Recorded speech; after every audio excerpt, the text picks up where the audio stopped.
दोस्तों, छात्र छात्राओं, भाई बहनों, नमस्कार। आपका अपने इस चैनल पर स्वागत है। कल आपका 3 तारीख को सामाजिक का पेपर है। मैंने एक वीडियो बनाई है और एक वीडियो ऐसी है कि आप इस वीडियो को देखने से आपका पेपर अच्छे से भी अच्छा होगा। देखिए, कक्षा 10 सामाजिक विज्ञान टॉप 25 क्वेश्चन है इसके अंदर। ये टॉप 25 क्वेश्चन देख लेना, आपकी पूर्ण तैयारी हो जाएगी। एक ही वीडियो में संपूर्ण तैयारी। वीडियो को अंत तक जरूर देखें। इस बार सामाजिक में 90+ पक्का। लाइक करें, सब्सक्राइब करें और शेयर भी वीडियो को अवश्य कीजिए। चलते हैं क्वेश्चन की ओर। देखिए, लघुत्तरीय प्रश्न है, 3 अंक का है। जर्मनी का एकीकरण कब और कैसे हुआ, अथवा जर्मनी के एकीकरण में सबसे महत्वपूर्ण योगदान किसका था? जर्मन राष्ट्र का प्रथम सम्राट कौन घोषित किया गया? उत्तर देखते हैं। मध्यम वर्गीय जर्मन के लोगों में राष्ट्रवादी भावनाएं बहुत अधिक पाई जाती थी। जर्मन महासंघ के विभिन्न क्षेत्रों को संबद्ध करके 1848 ईस्वी में इन्हीं लोगों ने एक नवनिर्वाचित संसद द्वारा शासित राज्य के निर्माण करने के प्रयास भी किए थे, परंतु उनके इन प्रयासों को राजा के शासन एवं सैनिकों ने मिलकर दबा दिया। बाद में प्रशा ने राष्ट्रीय आंदोलन के नेतृत्व की बागडोर संभाल ली। बिस्मार्क, जो कि उसका प्रमुख मंत्री था, इस प्रक्रिया का जनक था। उसे प्रशा की सेना तथा नौकरशाही की सहायता ली। 7 वर्ष की अवधि के अंतर्गत ऑस्ट्रिया, डेनमार्क और फ्रांस से प्रशा की 3 युद्ध हुए, जिनमें प्रशा को विजय प्राप्त हुई तथा एकीकरण की प्रक्रिया संपन्न हुई। जनवरी 1871 में वर्साय में हुए एक समारोह में प्रशा के राजा विलियम प्रथम को जर्मनी का सम्राट घोषित किया गया। देखिए, सविनय अवज्ञा आंदोलन का कार्यक्रम क्या था? संक्षेप में लिखिए। सविनय अवज्ञा आंदोलन का कार्यक्रम 6 अप्रैल 1930 ईस्वी को गांधी जी के आंदोलन के लिए कार्यक्रम बनाया गया। इस आंदोलन के कार्यक्रम की प्रमुख बातें निम्नलिखित थी। नंबर 1, गांव-गांव को नमक बनाने के लिए निकल पड़ना चाहिए। नंबर 2, महिलाओं को शराब, अफीम और विदेशी कपड़ों की दुकानों पर धरना देना चाहिए। नंबर 3, विदेशी कपड़ों की होली जला देनी चाहिए। नंबर 4, हिंदुओं को अस्पृश्यता त्याग देनी चाहिए। नंबर 5, विद्यार्थी तथा शिक्षक सरकारी शिक्षण संस्थाएं छोड़ दे और अन्य सरकारी कर्मचारी नौकरी से त्याग पत्र दे दे। नंबर 6 था, 4 मई को गांधी जी की गिरफ्तारी के बाद कर दी अदायगी न करने को भी आंदोलन कार्यक्रम में सम्मिलित किया गया। ये दीर्घोत्तरीय प्रश्न है और ये 6 अंक का है। देखो, 3 प्रकार से पूछा गया है। नंबर 1 है, प्रथम विश्व युद्ध के पश्चात गांधी जी ने ब्रिटिश शासन के विरुद्ध असहयोग आंदोलन क्यों शुरू किया? भारत के लोगों ने किन क्षेत्रों में ब्रिटिश सरकार से असहयोग किया? अथवा गांधी जी ने असहयोग व खिलाफत आंदोलन क्यों प्रारंभ किया? फिर किस कारण यह आंदोलन वापस ले लिया? अथवा असहयोग आंदोलन क्यों प्रारंभ किया गया? आंदोलनकारियों के 4 कार्य लिखिए। उत्तर देखते हैं। असहयोग आंदोलन। महात्मा गांधी ने जब राजनीति में प्रवेश किया तब वे अंग्रेजी शासन के सहयोगी थे। प्रथम महायुद्ध तक भारतवासियों तथा उन्होंने ब्रिटिश सरकार की सहायता की थी। इस युद्ध में भारतवासियों ने अंग्रेजों की तन मन धन से सेवा की, क्योंकि उन्हें विश्वास था कि इन सेवाओं के बदले में अंग्रेजी शासन द्वारा भारतीयों के अधिकारों पर विचार किया जाएगा तथा उनकी मांगों को स्वीकार कर लिया जाएगा। किंतु युद्ध समाप्ति के उपरांत अंग्रेजी सरकार ने भारत की समस्याओं के प्रति आशातीत कार्य नहीं किए। इसके अतिरिक्त इस युद्ध के बाद कुछ ऐसी घटनाएं घटी जिनके कारण भारतीय नेता महात्मा गांधी ने अंग्रेजी सरकार को सहयोग देने की नीति का परित्याग कर दिया। इन घटनाओं में रॉल्ट एक्ट, जलियांवाला बाग हत्याकांड आदि प्रमुख थी, जिनके कारण गांधी जी ने अंग्रेजी सरकार का खुलकर विरोध करना आरंभ किया। यही विरोध इतिहास में असहयोग आंदोलन कहलाता है। 20 सितंबर 1920 ईस्वी में नागपुर कांग्रेस अधिवेशन में गांधी जी के असहयोग का प्रस्ताव भारी बहुमत से पारित हो गया। इस आंदोलन का प्रमुख उद्देश्य शांतिपूर्ण उपायों एवं अहिंसक आंदोलन द्वारा अंग्रेजी शासन का विरोध करना था। असहयोग आंदोलन के कार्यक्रम। इस आंदोलन के कार्यक्रम थे स्वदेशी वस्तुओं का प्रयोग, उपाधियों का त्याग, स्थानीय संस्थाओं में मनोनीत पदों का त्याग, सरकारी स्कूलों का त्याग, सरकारी न्यायालयों का बहिष्कार, विधानमंडलों के चुनाव में भाग न लेना तथा सैनिक, क्लर्की आदि नौकरियों का त्याग। आंदोलन पर रोक। गांधी जी और अन्य नेताओं के प्रयासों से असहयोग आंदोलन ने शीघ्र ही उग्र रूप धारण कर लिया। गांधी जी तथा अन्य प्रमुख नेताओं को जेल में डाल दिया गया। इसी दौरान उत्तर प्रदेश के चौरी चौरा नामक स्थान पर जनता भड़क उठी और उसने एक पुलिस चौकी को आग लगा दी, जिसमें 22 पुलिसकर्मियों की जलकर मृत्यु हो गई। जब यह समाचार गांधी जी तक पहुंचा तो उन्होंने पूरे असहयोग आंदोलन को रोकने का फैसला किया। नमक सत्याग्रह क्यों प्रारंभ किया गया था, उसका संक्षिप्त विवरण दीजिए। अथवा ये दोनों एक ही क्वेश्चन चिन्ह है। महात्मा गांधी जी सत्याग्रह पर निबंध लिखिए। गांधी जी की दांडी यात्रा पर संक्षिप्त टिप्पणी लिखिए। देखिए, गांधी जी द्वारा की गई नमक यात्रा वास्तव में उपनिवेशवाद के खिलाफ प्रतिरोध का एक शक्तिशाली प्रतीक था।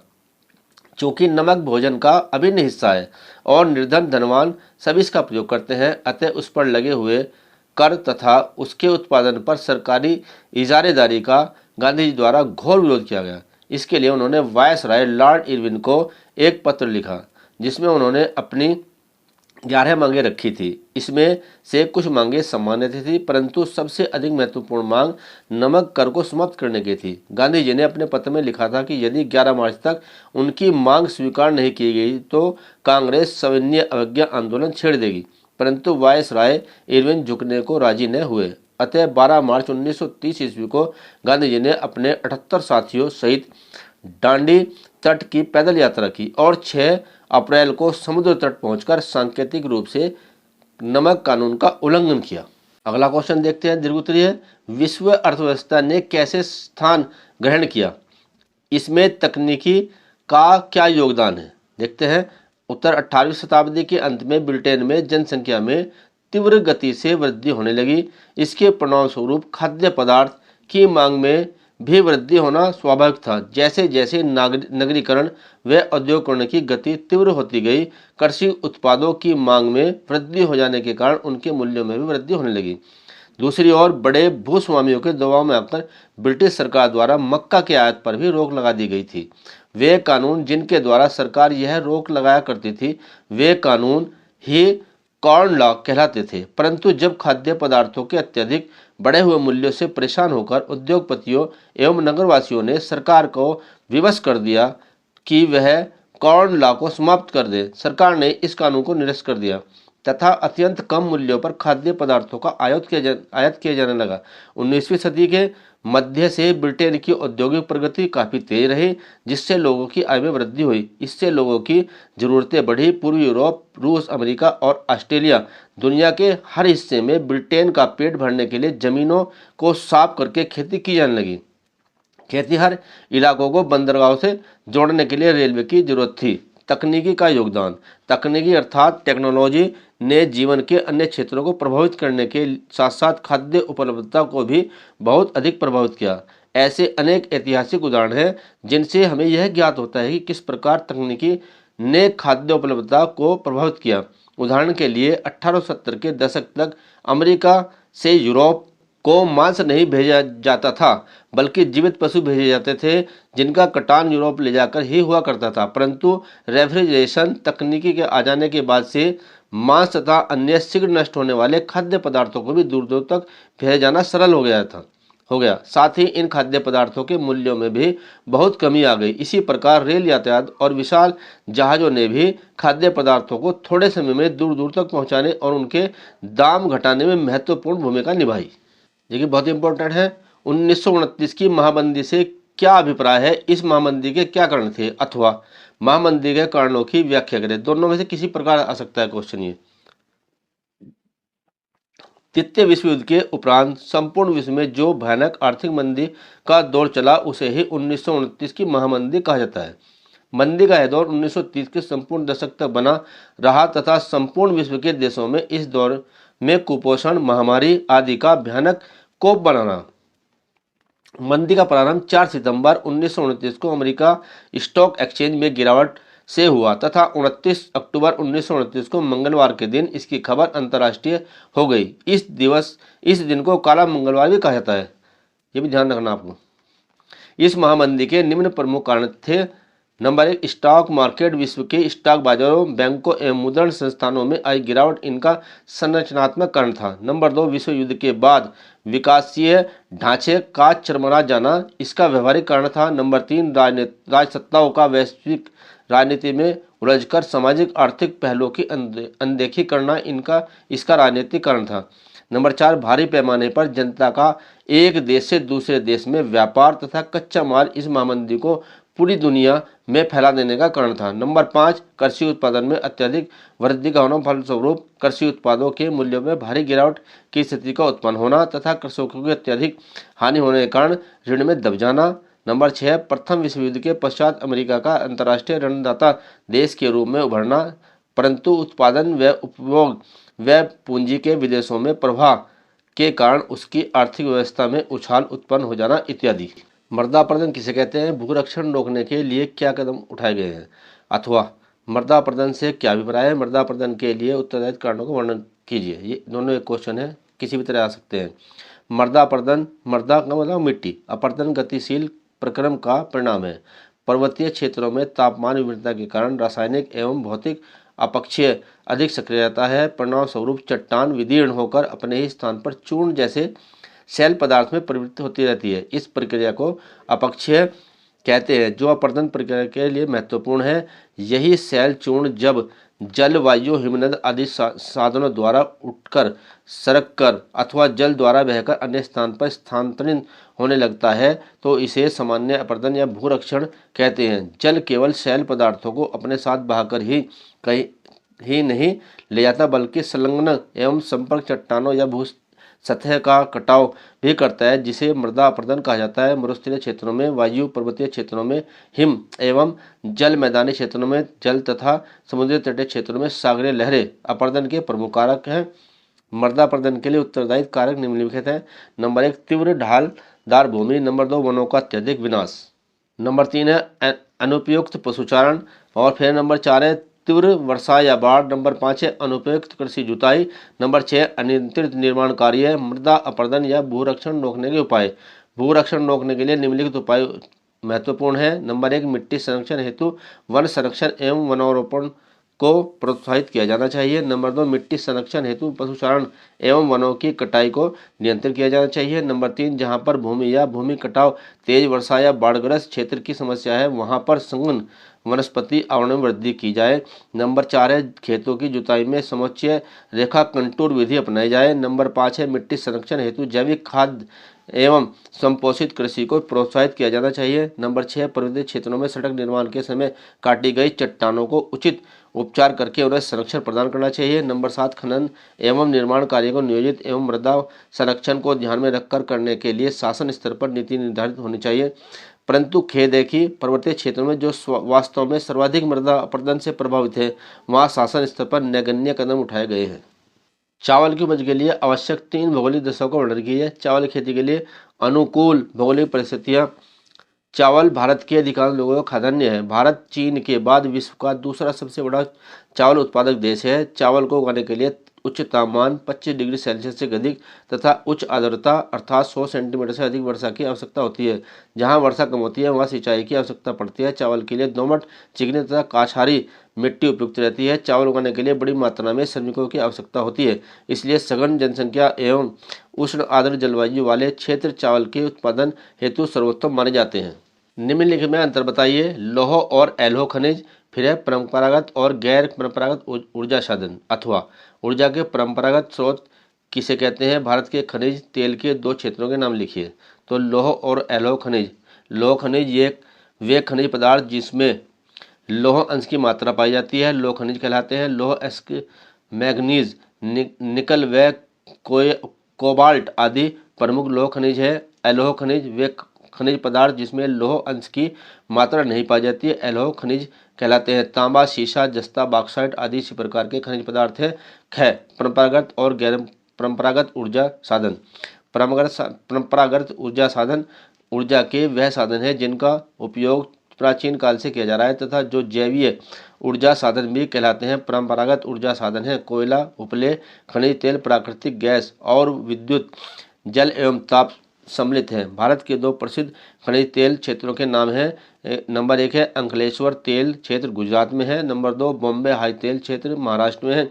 गैर परंपरागत ऊर्जा साधन ऊर्जा के वह साधन जिनका उपयोग वर्तमान समय में सुरक्षा की दृष्टि से किया जा रहा है, अपरंपरागत ऊर्जा साधन कहलाते हैं। ये ऊर्जा के वैकल्पिक स्रोत हैं।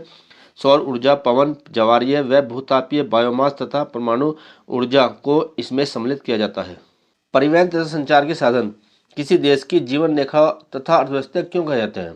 अथवा भारत के आर्थिक विकास में परिवहन के साधनों का क्या महत्व है?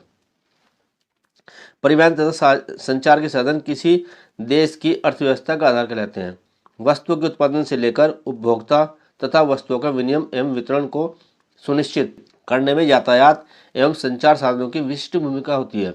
उद्योगों का स्थानीयकरण, व्यापारिक केंद्रों की स्थापना और कृषि का विकास सभी के लिए परिवहन और संचार साधन आवश्यक है। लोगों के विभिन्न व्यवसाय इन्हीं के द्वारा संपन्न होते हैं। आज प्रत्येक देश परिवहन एवं संचार साधनों के द्वारा परस्पर संबंध है, इसलिए विश्व ग्राम की विचारधारा प्रचलित हुई है। परिवहन संचार के कारण विश्व को कोई स्थान अब दूरस्थ नहीं समझा जाता। भारत ने अपनी विशालता और विविधता को परिवहन और संचार साधनों के माध्यम से सूक्ष्मता एवं एकता में परिवर्तित कर लिया है। लोकतंत्र में सत्ता की साझेदारी की आवश्यकता। लोकतंत्र में सत्ता की साझेदारी निम्न कारणों से आवश्यक समझी गई है। नंबर 1, समानता की पोषक शासन प्रणाली। लोकतंत्र में सभी नागरिकों को समान समझा जाता है तथा सभी के साथ समान व्यवहार किया जाता है। इस व्यवस्था में वर्ग विशेषाधिकार का अंत करके अवसर की समानता के सिद्धांत का परिपालन किया जाता है।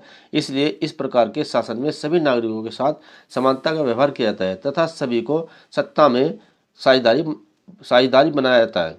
नंबर 2 है सामान्य इच्छा पर आधारित। लोकतंत्र शासन प्रणाली जनता की इच्छा पर विशेष बल देती है।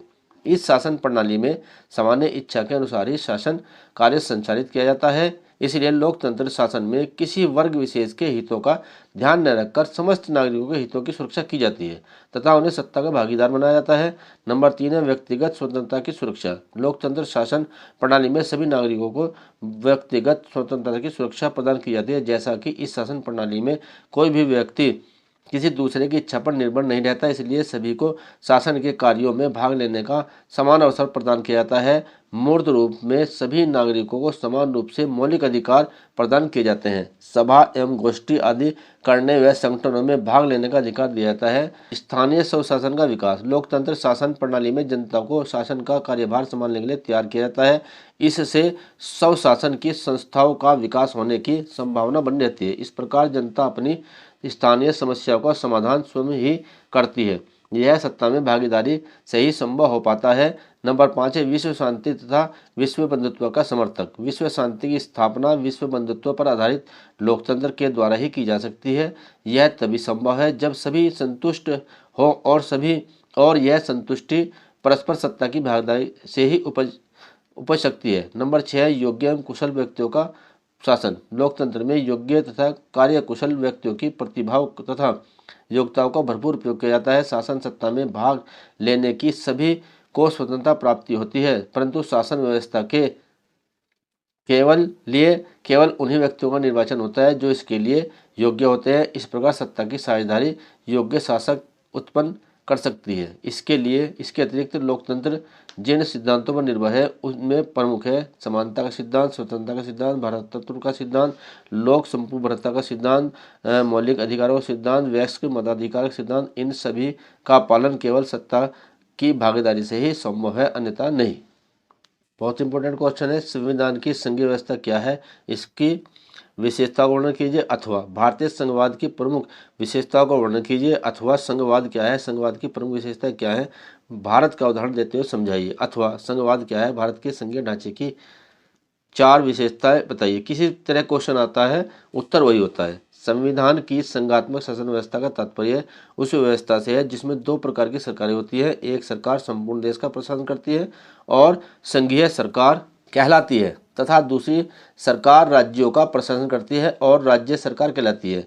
संघात्मक शासन की प्रमुख विशेषताएं निम्नलिखित है। नंबर 1 शक्तियों का विभाजन। संघात्मक शासन की प्रमुख विशेषता यह होती है कि इसमें शक्तियों का विभाजन किया जाता है। भारत में संघात्मक संविधान का निर्माण किया गया है तथा 3 सूचियां बनाई गई है। संघ सूची 97 विषय, समवर्ती सूची 47 विषय और राज्य सूची 66 विषय। संविधान के 42वें संशोधन के अनुसार राज्य सूची में 62 विषय रह गए हैं और समवर्ती सूची में 52 विषय हो गए हैं। ये इंपॉर्टेंट है, चीज नोट कर लेना है। संघ सूची पर केवल संसद ही कानून बना सकती है, समवर्ती सूची पर संसद और राज्य के विधानमंडल कानून बना सकते हैं तथा राज्य सूची पर सामान्यतः राज्यों के विधानमंडल कानून बनाते हैं, परंतु विशेष परिस्थितियों में संसद भी कानून बना सकती है। नंबर 2, लिखित तथा कठोर संविधान। संघात्मक संविधान की यह भी विशेषता होती है कि उसमें संविधान लिखित तथा कठोर दोनों प्रकार का होता है, जिससे भविष्य में केंद्रीय सरकार तथा राज्य की सरकारों में विवाद की संभावना न रहे। केंद्र और राज्य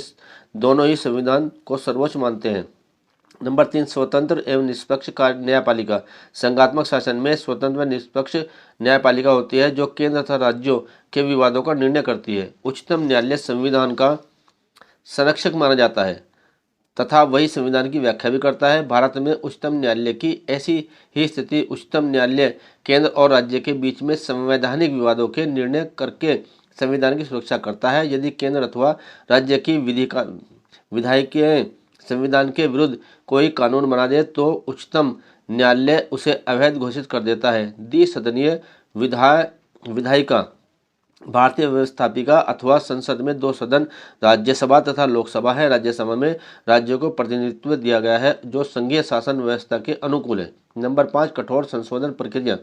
भारतीय संविधान की संशोधन प्रक्रिया भी संघीय शासन के अनुकूल है। संविधान संशोधन पर राज्यों की सहमति आवश्यक है। नंबर 6, राज्यों को अपनी भाषा, लिपि तथा संस्कृति बनाए रखने का अधिकार है। संविधान के द्वारा राज्यों को यह अधिकार प्रदान किया गया है कि वे अपनी भाषा, संस्कृति तथा लिपि को बनाए रख सकते हैं। अतः संविधान के द्वारा अनेक भाषाओं को मान्यता प्रदान की गई है। नेपाल में जन आंदोलन कब हुआ, इसका मुख्य उद्देश्य क्या था, अथवा नेपाल में लोकतंत्र की स्थापना के लिए किए गए जन आंदोलन की पृष्ठभूमि समझाइए, इसका क्या प्रभाव हुआ। उत्तर देखते हैं। सन 2006 अप्रैल में नेपाल में एक जन आंदोलन हुआ। जैसा कि हम जानते हैं कि नेपाल में 2005 में राजा ज्ञानेन्द्र ने तत्कालीन प्रधानमंत्री को अपदस्थ करके नेपाल की लोकतांत्रिक सरकार को भंग कर दिया था, जिसका परिणाम यह हुआ कि वहां की जनता ने राजा के विरुद्ध बिगुल बजा दिया, जिसका उद्देश्य देश में पुनः लोकतांत्रिक सरकार की स्थापना करना था। आंदोलनकारियों की प्रमुख मांगों में संसद की बहाली, सर्वदलीय सरकार का गठन तथा नई संविधान सभा का गठन। अगला क्वेश्चन देखते हैं। दबाव समूह और राजनीतिक दल में 2 अंतर बताइए, अथवा दबाव समूह और राजनीतिक दल में क्या अंतर है, समझाकर लिखिए। दबाव समूह का एक उदाहरण दीजिए। किसी प्रकार से क्वेश्चन आ जाए, उत्तर यही है। दबाव समूह और राजनीतिक दलों के 2 प्रमुख अंतर निम्नलिखित हैं। नंबर 1, राजनीतिक दल चुनाव के माध्यम सत्ता प्राप्त कर अपने सिद्धांतों का क्रियान्वयन करने का प्रयास करते हैं, जबकि दबाव समूह प्रत्यक्ष सरकार में शामिल होने के लिए चुनाव नहीं लड़ते। नंबर 2, राजनीतिक दल सामान्य लोकतांत्रिक देशों की विशेषता है, किंतु दबाव समूह सभी प्रकार की शासन प्रणाली में पाए जाते हैं। शिक्षक, डॉक्टर, वकील आदि दबाव समूह के कुछ उदाहरण हैं। बहुराष्ट्रीय कंपनियों से क्या आशय है, इनकी कार्य प्रणाली का वर्णन कीजिए, अथवा बहुराष्ट्रीय कंपनी से क्या अभिप्राय है, आधुनिक अर्थव्यवस्था में उनकी कार्य प्रणाली समझाइए। बहुराष्ट्रीय कंपनी से आशय, एक बहुराष्ट्रीय कंपनी वह कंपनी है जिसका मुख्यालय संयुक्त राज्य अमेरिका, ब्रिटेन, जर्मनी, जापान आदि किसी भी विकसित देश में होता है तथा वह किसी अन्य विकसित अथवा विकासशील देश में भी कार्यरत होती है। ये कंपनियां खाद्य तथा पेय पदार्थ के निर्माण, खनन, चाय, कॉफी, वृक्षारोपण, तेल निकालना तथा शोधन तथा निर्यात वस्तुओं के कार्यों में कार्यरत रहती है। इनके कार्यों में बैंकिंग, बीमा, होटल आदि सेवाएं भी शामिल हैं। बहुराष्ट्रीय कंपनियों की भूमिका अथवा कार्यप्रणाली। नंबर 1, विदेशी व्यापार का एक बड़ा भाग बहुराष्ट्रीय कंपनियों द्वारा नियंत्रित होता है। नंबर 2, ये कंपनियां वस्तुओं और सेवाओं का उत्पादन विश्व स्तर पर करती है, देश की सीमाओं के पार भी उत्पादन प्रक्रिया के प्रसार से असीमित लाभ प्राप्त करती है। नंबर 3, ये कंपनियां मेजबान देशों की स्थानीय कंपनियों के साथ संयुक्त रूप से उत्पादन कार्य भी करती है। नंबर 4 है, ये स्थानीय कंपनियों को खरीदकर उत्पादन का प्रसार करती है। नंबर 5 है, छोटे छोटे उत्पादकों द्वारा निर्मित माल को ये अपने ब्रांड नाम से बेचती हैं। भारत में जातीय राजनीति के सकारात्मक तथा नकारात्मक प्रभाव बताइए, अथवा राजनीति में जाति किस प्रकार अनेक रूप ले सकती है, उदाहरण से व्याख्या कीजिए, अथवा भारत में जाति प्रथा का राजनीति एवं समाज पर क्या प्रभाव पड़ा। हमारे देश में जातीय राजनीति के सकारात्मक तथा नकारात्मक प्रभाव निम्नलिखित हैं। नंबर 1, सकारात्मक प्रभाव। राजनीतिक पार्टियां वोट बटोरने के लिए, कमजोर समुदायों के लिए अपनी बातें आगे बढ़ाने और सत्ता में हिस्सेदारी मांगने की गुंजाइश भी उत्पन्न करती है, जिससे जातिगत राजनीति ने दलितों, पिछड़ों व अछूतों के लिए सत्ता तक पहुंचने तथा निर्णय प्रक्रिया को अच्छी तरह से प्रभावित करने की स्थिति पैदा की है। ये पार्टियां जातिगत भेदभाव समाप्त करने, सम्मान देने तथा जमीन जायदाद के सही वितरण तथा नौकरियों के अवसर उपलब्ध कराने की मांगों को लेकर आंदोलन करती रहती है। नकारात्मक प्रभाव, जातिगत राजनीति लोकतंत्र के लिए खतरा उत्पन्न करती है, जो गरीबी, विकास, भ्रष्टाचार जैसे मुद्दों से लोगों का ध्यान भटकाती है। कभी कभी जातिगत तनाव, टकराव व हिंसा को बढ़ावा देता है। राजनीतिक पार्टियां इन पर राजनीति करती है, जिससे समाज में सांप्रदायिकता हावी होती है। सांप्रदायिकता लोकतंत्र के मार्ग में बाधक है, इसको कैसे दूर किया जा सकता है? उत्तर देखते हैं। सांप्रदायिकता राष्ट्रीय कलंक है एवं लोकतंत्र के मार्ग में सर्वाधिक प्रबल बाधक है, इसलिए इसे समाप्त करना अनिवार्य है। आचार्य विनोबा भावे के कथनानुसार अनेक धर्म, अनेक संप्रदाय, अनेक भाषाएं, अनेक जातियां, अनेक पार्टियां हैं, तो रहे संसार भर के मनुष्य एक हैं, सब परिवार मिलकर एक परिवार है। यह स्थिति हमें प्राप्त करनी है और यह स्थिति प्राप्त होगी प्रेम से। ईश्वर ने सबको यह प्रेम भाव दिया है और इसका विकास विविधता के बीच होगा। प्रेम के विस्तार से ही निर्भरता आएगी।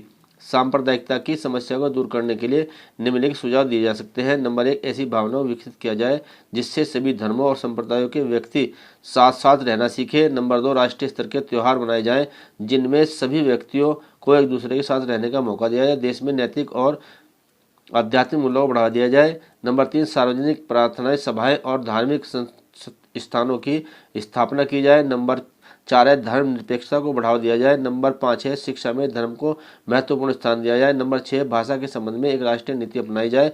नंबर 7, सार्वजनिक प्रार्थनाओं को प्रोत्साहित किया जाए जिससे सभी धर्म और मतांतर के व्यक्तियों को एक साथ एक स्थान पर एकत्रित होने का अवसर मिले। इससे सामूहिकता की भावना का विकास होगा।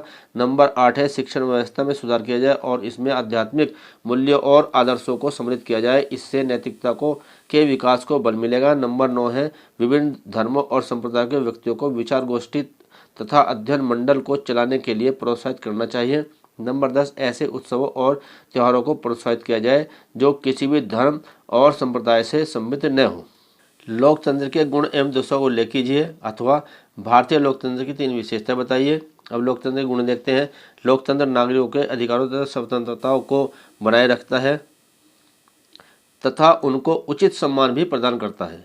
नंबर 2 है, लोकतंत्र सहमति का शासन है। लोकतंत्र में जनता यह महसूस करती है कि वह स्वयं अपने ऊपर शासन कर रही है, अतः लोकतंत्र में नागरिक सरकार के साथ पूर्ण सहयोग करते हैं। नंबर 3 है, लोकतंत्र में स्वतंत्र तथा निष्पक्ष न्यायपालिका होती है जो शासन की शक्ति को मर्यादित तथा नियंत्रित करती है। नंबर 4 है, लोकतंत्र राष्ट्र तथा अंतर्राष्ट्रवाद में भी समन्वय स्थापित करता है।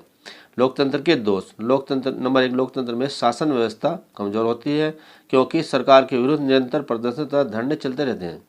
नंबर 2, जब लोकतंत्र में विकृतियां उत्पन्न हो जाती है तो वह भीड़ तंत्र से परिणत हो जाता है। नंबर 3 है, संकटकालीन स्थिति का तत्कालीन समाधान करने में लोकतंत्र अधिक सफल नहीं रहता क्योंकि लोकतंत्र में निर्णय लेने में काफ़ी समय नष्ट हो जाता है। नंबर 4, लोकतंत्र को बहुमत के शासन की संज्ञा दी जाती है परंतु व्यवहार में अल्पमत बहुमत के ऊपर शासन करता है। औसत आय का अर्थ लिखिए अथवा प्रति व्यक्ति आय से क्या तात्पर्य है। उत्तर देखते हैं। औसत आय किसी देश की राष्ट्रीय आय को उसकी कुल जनसंख्या से भाग देने पर प्राप्त राशि को औसत आय या प्रति व्यक्ति आय कहते हैं। देखिए सूत्र के रूप में देखते हैं। औसत आय बराबर राष्ट्रीय आय बटा कुल जनसंख्या, ये इसको निकालने का भी सूत्र है। उद्योग पर्यावरण को कैसे प्रदूषित करते हैं, किन्हीं 4 प्रकार के प्रदूषण का उल्लेख कीजिए अथवा पर्यावरणीय प्रदूषण से आप क्या समझते हैं। उद्योगों से भारत के पर्यावरण पर होने वाले प्रभाव पर प्रकाश डालिए। देखिए, पर्यावरणीय प्रदूषण मानव की विकासात्मक क्रियाओं के परिणाम स्वरूप प्रकृति घटकों तथा तत्वों का संतुलन बिगाड़ना ही पर्यावरण प्रदूषण कहलाता है। आज के युग में उद्योग निम्न प्रकार के पर्यावरण को प्रदूषित कर रहे हैं। नंबर 1, वायु प्रदूषण। उद्योगों द्वारा निर्मित कार, स्कूटर, ट्रक, जेट विमान, वायुयान प्रतिवर्ष लाखों टन विषैले पदार्थ, धुआं तथा हानिकारक गैसें, carbon dioxide, carbon monoxide, nitric oxide आदि गैसें वायुमंडल में घोल देते हैं। उद्योगों की चिमनियां विषैली गैस ऊपरी वायुमंडल में छोड़ती हैं जो प्राणवायु ऑक्सीजन को तेजी से समाप्त कर देते हैं। 1000 किलोमीटर चलने पर एक मोटर कार उतनी ऑक्सीजन को नष्ट कर देती है जितनी एक युवा को एक वर्ष में सांस लेने के लिए पर्याप्त होती है। 1984 में भोपाल में संयंत्रों द्वारा लीक हुई विषैली गैस से हजारों व्यक्तियों की मृत्यु हो गई थी। नंबर 2, जल प्रदूषण। जल प्रदूषण निम्न कारणों से होता है। नंबर 1, उद्योगों का कचरा नदियों में गिराना। नंबर 2, सीवर के माध्यम से नगरों का मलमूत्र नदियों में गिराना। विभिन्न उद्योगों द्वारा उत्पन्न अपशिष्ट पदार्थों को सीधे नदी में बहा दिया जाता है, जिससे जल पीने, नहाने तथा खेती योग्य नहीं रह जाता। नंबर 3 है मृदा प्रदूषण। उद्योगों द्वारा निर्मित विभिन्न कीटनाशक जैसे DDT, गैमेक्सिन, एल्ड्रीन, टिक-20, फिनाइल आदि का घोल तैयार करके पौधों पर छिड़काव किया जाता है, जिनकी काफ़ी मात्रा पृथ्वी में चली जाती है तथा वर्षा के जल के साथ ये विषैले तत्व भूमि के ऊपर एक स्थान से दूसरे स्थान पर पहुंचकर मृदा प्रदूषण उत्पन्न कर देते हैं। इसके अतिरिक्त विभिन्न प्रकार के रासायनिक उर्वरक भी खेतों में डालने पर मृदा प्रदूषण करते हैं। नंबर 4, ध्वनि प्रदूषण। उद्योगों द्वारा निर्मित विभिन्न ध्वनि विस्तारक यंत्र, रेडियो, लाउडस्पीकर, डेक आदि द्वारा उत्पन्न शोर ध्वनि प्रदूषण फैलाते हैं। इसके अतिरिक्त विभिन्न वाहनों के तेज हॉर्न तथा कल कारखानों के चलने से भी ध्वनि प्रदूषण उत्पन्न होता है। कारखानों द्वारा उत्पन्न ध्वनि प्रदूषण मानव के सुनने की क्षमता को कम कर देते हैं। तृतीयक क्षेत्रक अन्य क्षेत्रों को से भिन्न कैसे हैं, सोदाहरण व्याख्या कीजिए। अथवा आर्थिक गतिविधियों के 3 क्षेत्रक कौन कौन से हैं, सोदाहरण समझाइए। प्राथमिक क्षेत्र को परिभाषित कीजिए। अथवा अर्थव्यवस्था के तृतीयक क्षेत्र से आप क्या समझते हैं, कोई 2 उदाहरण दीजिए।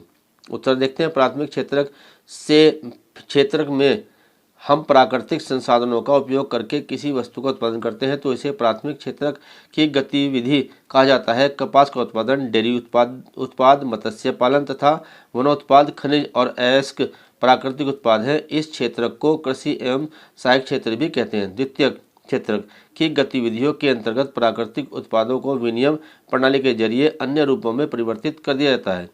यह प्राथमिक क्षेत्रक के बाद अगला कदम है। यहाँ वस्तुएं सीधे प्रकृति से उत्पादित नहीं होती बल्कि निर्मित की जाती है, जैसे कपास के पौधे से प्राप्त रेशे का उपयोग कर सूत कातना और कपड़ा बुनना, गन्ने के कच्चे माल के रूप में उपयोग करके चीनी और गुड़ बनाना, मिट्टी से ईंट व भवन बनाना आदि। तृतीयक क्षेत्रक की गतिविधियाँ उपरोक्त दोनों क्षेत्रक से भिन्न हैं। गतिविधियाँ प्राथमिक और द्वितीयक क्षेत्र के विकास में मदद करती हैं। ये गतिविधियाँ स्वतः वस्तुओं का उत्पादन नहीं करती बल्कि उत्पादन प्रक्रिया में सहयोग करती रहती हैं।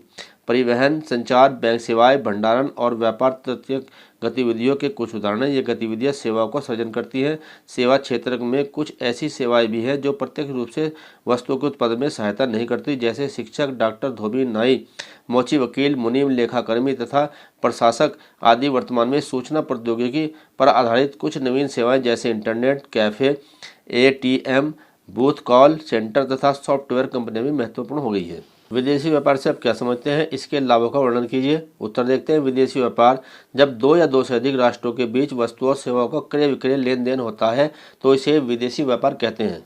विदेशी व्यापार के लाभ। नंबर 1, अंतर्राष्ट्रीय श्रम विभाजन। अंतर्राष्ट्रीय व्यापार के फलस्वरूप 2 देशों के बीच श्रम विभाजन संभव होता है। दोनों देश ऐसी वस्तुओं के उत्पादन में विशिष्टता प्राप्त कर सकते हैं जिनके उत्पादन में उनकी लागत न्यूनतम आती है। नंबर 2, उपभोक्ताओं को सस्ती वस्तुएं मिलना। श्रम विभाजन तथा विशिष्टीकरण के कारण न्यूनतम लागत पर अधिकतम उत्पादन संभव होता है, अतः उपभोक्ताओं को सस्ती लागत पर श्रेष्ठ वस्तुएं उपलब्ध हो जाती है। नंबर 3, वस्तुओं और सेवाओं में समानता की प्रवृत्ति। अंतर्राष्ट्रीय व्यापार से विभिन्न देशों के उत्पादकों की परस्पर प्रतियोगिता का प्रत्यक्ष प्रभाव वस्तुओं की कीमतों में समानता की प्रवृत्ति स्थापित करना होता है। नंबर 4, उपभोक्ता का उच्च जीवन स्तर। अंतर्राष्ट्रीय व्यापार के फलस्वरूप उपभोक्ताओं को अच्छी एवं सस्ती वस्तुएं उपलब्ध हो जाती है, इससे उनका जीवन स्तर भी ऊंचा होता है। नंबर 5, एकाधिकार पर रोक। अंतर्राष्ट्रीय व्यापार के कारण देश में एकाधिकार की स्थिति उत्पन्न नहीं हो पाती क्योंकि सदैव विदेशी प्रतियोगिता का भय बना रहता है। नंबर 6, आर्थिक संकट में सहायक। अंतर्राष्ट्रीय व्यापार के कारण कोई भी देश आर्थिक संकट का सरलता से सामना कर सकता है। नंबर 7, सांस्कृतिक संबंध एवं अंतर्राष्ट्रीय सहयोग। अंतर्राष्ट्रीय व्यापार विभिन्न देशों के नागरिकों को संपर्क में लाता है, जिससे विभिन्न देशों के सामाजिक एवं सांस्कृतिक संबंधों में दृढ़ता आती है व अंतर्राष्ट्रीय सहयोग की भावना विकास होता है। नंबर 8, उत्पादन विधि में सुधार। विदेशी प्रतियोगिता के कारण उन्नत वैज्ञानिक विधियों का प्रयोग करते रहते हैं तथा लागतों को न्यूनतम बनाए रखने के लिए प्रयत्नशील रहते हैं। नंबर 9, आर्थिक विकास में सहायक। अंतर्राष्ट्रीय व्यापार के द्वारा एक देश को अपने आर्थिक विकास में बहुत सहायता मिलती है। आवश्यक कच्चा माल, मशीनें, शक्ति, कुशल श्रम व उच्च तकनीक का आयात करके देश के आर्थिक विकास को गति दी जा सकती है। नंबर 10 है कच्चे माल की उपलब्धता। अंतर्राष्ट्रीय व्यापार के कारण प्रत्येक देश अपने उद्योगों के संचालन के लिए दूसरे देशों से पर्याप्त मात्रा में कच्चा माल प्राप्त कर लेता है। इससे देश के औद्योगिक विकास में प्रगति होती है। स्टूडेंट्स, मैंने बहुत ही इंपॉर्टेंट प्रश्न आपको बताए हैं, इनके उत्तर भी बताए हैं और इसको आप अच्छे प्रकार से इनका अध्ययन कर लेना, देख लेना, आपका पेपर बहुत अच्छा होगा। अगर आपको वीडियो पसंद आए लाइक कीजिए और चैनल को सब्सक्राइब कीजिए तथा अपने दोस्तों से शेयर भी अवश्य कीजिए। धन्यवाद।